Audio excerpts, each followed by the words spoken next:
on a fait du stop motion à la casemate.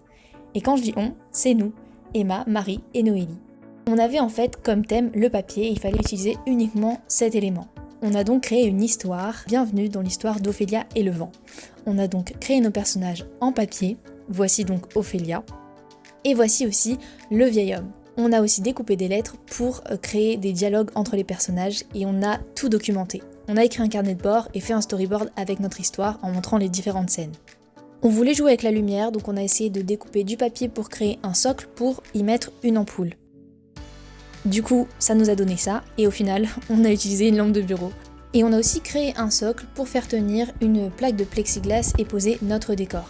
On a donc choisi du papier un peu plus solide pour pouvoir donc mettre la lampe en dessous et le décor au-dessus de la plaque pour que la lumière puisse passer. Ce qui nous a donné ceci. Ensuite, passage sur Illustrator pour créer nos décors. Attention, pas trop de spoil, mais là, c'est la maison.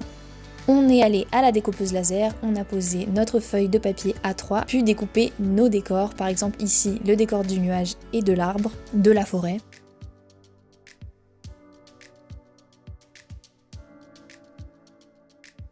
Et d'ailleurs, qu'est-ce que tu en penses, Emma ?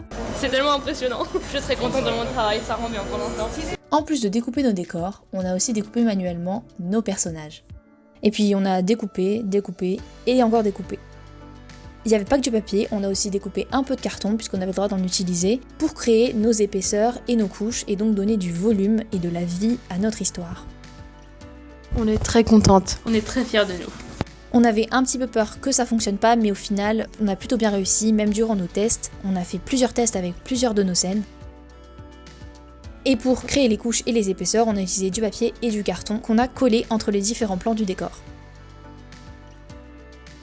Notre deuxième journée s'est achevée en customisant quand même notre socle pour le rendre un peu plus joli, avec des fleurs, des branches et notre petit logo. Le dernier jour, on s'est consacré à shooter les photos du stop motion pour donner vie à cette histoire et créer la vidéo finale.